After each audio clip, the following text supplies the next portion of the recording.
Assalamu alaikum dear students. Welcome to Learning Management System. I am Professor Madhur Shah from Superior Group of Colleges. Dear students, today we are going to start our chapter number 5 from book 1, The Peace of Spring by Guy de Maupassant.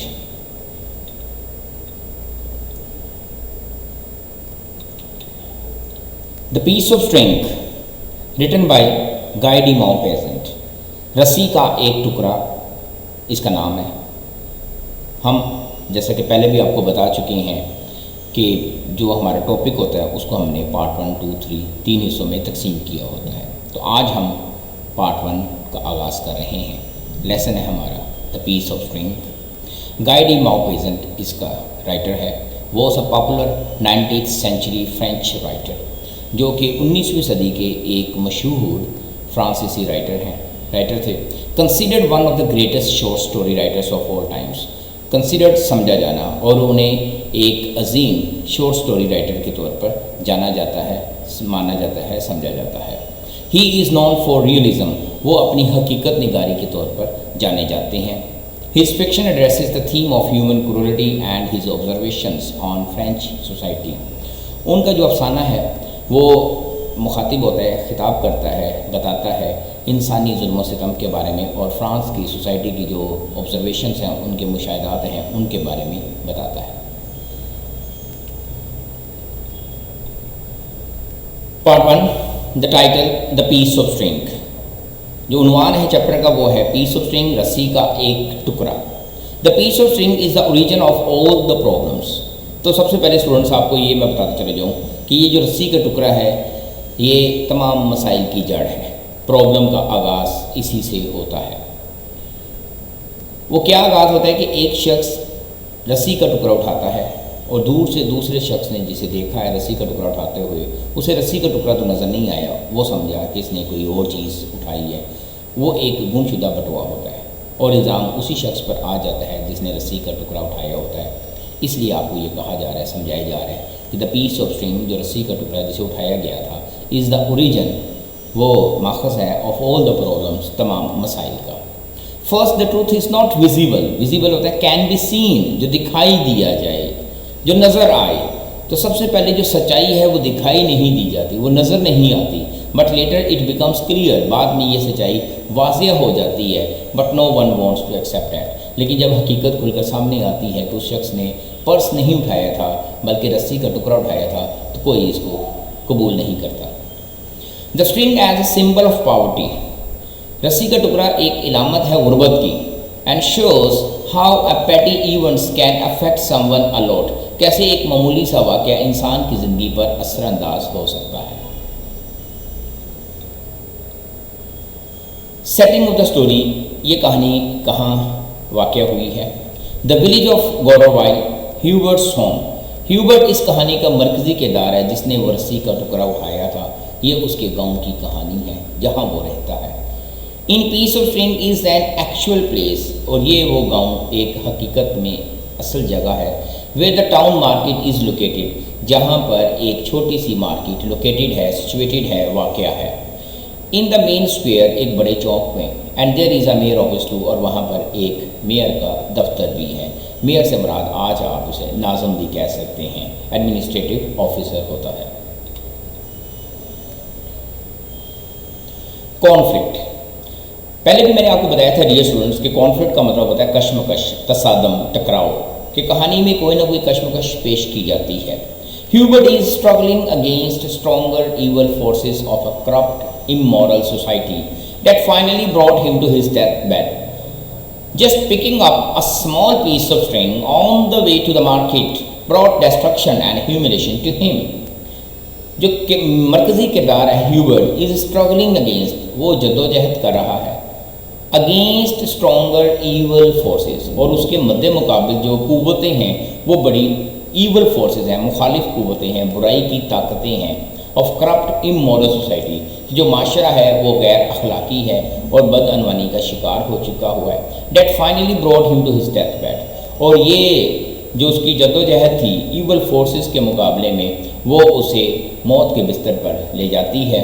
Just picking up a small piece of string, उसने तो सिर्फ एक छोटा सा रस्सी का टुकड़ा ही तो उठाया था, ऑन द वे, रास्ते पर, टू द मार्केट, मार्केट जाने वाले रास्ते पर सिर्फ एक रस्सी का टुकड़ा ही उठाया था, ब्रॉट डिस्ट्रक्शन, जो उसकी तबाही का बाइस बना, एंड ह्यूमिलेशन, ह्यूमिलेशन का मतलब स्टूडेंट्स होता है डिसग्रेस, जिल्लत, रुसवाई, शर्मिंदगी टू हिम, जो उसके लिए जिल्लत का बाइस बना। जी स्टूडेंट्स, सबसे पहले इस कहानी के जो करैक्टर्स हैं, मरकज़ी किरदार हैं, उनका हम आपसे तारुफ करवाते चले जाते हैं। जैसा कि अभी थोड़ी देर पहले मैंने आपको एक्सप्लेन किया, बताया है कि ह्यूबर्ट इस कहानी का सेंट्रल करैक्टर है, मेन किरदार है। देखते हैं ह्यूबर्ट कैसा शख्स है।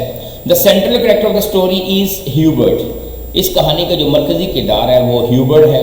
Who picked up the piece of string, जिसने एक रस्सी का टुकड़ा उठाया था। He was a simple and highly sensitive man, जो एक बहुत ही सादा और बहुत ही हसास शख्स है। Who was much conscious of, dear students, conscious of का मतलब होता है अवेयर ऑफ, बाखबर होना। जो बाखबर है, जिसे मालूम है हिज रेपुटेशन, रेपुटेशन कहते हैं फेम, FAME, शोहरत, वो अपनी शोहरत के बारे में बहुत ही बाखबर रहने वाला शख्स था। He believed that everything with a purpose should be picked up and saved. उसका यकीन था कि हर कारामद चीज़ जिसका कोई जो फ़ायदा दे सकती है उसको उठा लेना चाहिए। This habit brought him first humiliation, dishonor and later death.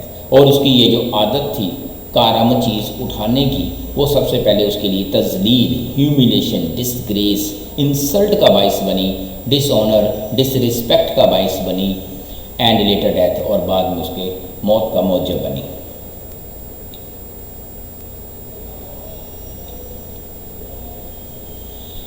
Other characters of towns people, Hubert के अलावा भी कुछ किरदार हैं जो इस कहानी में नजर आएंगे आपको। Number 1, the drum beater of the town. इस कहानी में एक छोटा सा किरदार है ड्रम बीटर का। ड्रम बीटर से मुराद, जैसे हमारे यहाँ ढोल बजाया जाता है, लोगों को अनाउंसमेंट की जाती है या कोई पैगाम देने के लिए लोगों को इकट्ठा किया जाता है, शादी ब्याह के मौके पर भी लोग ढोल बजाते हैं, तो एक ड्रम बीटर है, ढोलची है ऑफ द टाउन, उस इलाके का। Number 2, mister James who lost a pocket book. तो पॉकेट बुक से मुराद यहाँ पर पर्स है। मिस्टर जेम्स वो शख्स है जिसका पर्स गुम हुआ। Number 3, George who claim to find lost pocket book. George नामी एक शख्स है जिसने ये क्लेम किया था, दावा किया था कि उसने पर्स मिला था। मिस्टर मनाना, ये एक एनदर करैक्टर है। द हार्नेस मैन, ये साई है। गांव में चूँकि लोगों ने घोड़े रखे होते हैं, उनकी देखभाल करने के लिए, लुक आफ्टर करने के लिए एक आदमी मुकर्रर होता है, उसको हार्नेस मैन कहते हैं, साई कहते हैं। हु अक्यूज्ड ह्यूबर्ट, जिसने ह्यूबर्ट को रस्सी का टुकड़ा उठाते हुए देखा था और इल्ज़ाम ये लगा दिया था कि इसी ने ही बटवा उठाया था। तो अक्यूज़ का मतलब डियर स्टूडेंट्स इंग्लिश में ब्लेम होता है और उर्दू में इल्ज़ाम लगाना होता है। हाँ जी, ह्यूबर्ट के बाद जो एक किरदार है उसका नाम है मेयर। हमारे यहाँ आज के सिस्टम के मुताबिक हम उसे नाज़म का नाम देते हैं, लेकिन पहले वक्तों में नाज़म की जगह पर इलाके का, शहर का मेयर होता था। बिग एडमिनिस्ट्रेटिव ऑफिसर भी उसे कहा करते थे। The mayor did not believe Hubert's innocence. जब ये सारा वाक़या मेयर तक पहुँचता है तो मेयर का किरदार हमें ये दिखाई देता है कि वो ह्यूबर्ट की इनोसेंस, मासूमियत पर एतबार नहीं करता है। He thought the witness was enough for accusing Hubert. वो सिर्फ ये थॉट करता है, सोचता है कि जो विटनेस है, जो चश्मदीद गवाह है, जिसने उसे बटुआ उठाते हुए देखा है और जो इल्ज़ाम लगा रहा है ह्यूबर्ट पर, वही काफ़ी है। एक्चुअली दरअसल इंग्लिश में इसे बेटा कहते हैं इन फैक्ट, इन रियलिटी, हकीकत में। The mayor should have given a chance to Hubert to prove his innocence, कि मेयर ने उसे चांस ही नहीं दिया सफाई पेश करने का, मासूमियत पेश करने का। But he never did so. अगरचे उसे असूली तौर पर ह्यूबर्ट को अपनी सफाई में अपनी मासूमियत को साबित करने के लिए मौका देना चाहिए था, लेकिन मेयर ने उसे ये मौका नहीं दिया। नेक्स्ट जो कैरेक्टर है वो है मनाना। ये वो शख्स है जिसने उस पर इल्ज़ाम लगाया है। मनाना accused Hubert of picking the lost pocket book. मनाना जो कि एक हार्नेस मैन है, साई है, जिसने ह्यूबर्ट को इल्ज़ाम दिया इस बात का कि उसी ने ही खोया हुआ बटुआ उठाया था। Because he had seen him, क्योंकि उसने उसे देखा था। बेंडिंग झुकते हुए, बोइंग BOWING। तो बेंडिंग ओवर का मतलब है किसी चीज़ पर झुकना या झुककर कोई चीज़ उठाना। And picking something at the same time and at the same place, कि जिस जगह पर बटुआ खोया गया था, गुम हुआ था, वहाँ पर उसने झुकते हुए कोई चीज़ उठाते हुए देखा था और इल्ज़ाम ये लगा दिया था कि इसी ने बटुआ ही उठाया था। जी dear students, today we have completed our part 1 of this chapter the piece of string, जिसमें आपको मुख्तलिफ कैरेक्टर्स का तारुफ करवाया गया है। In the next lecture we will discuss introduction of the story as well as summary of the story. I hope you have understood it very well. See you next time. Allah Hafiz.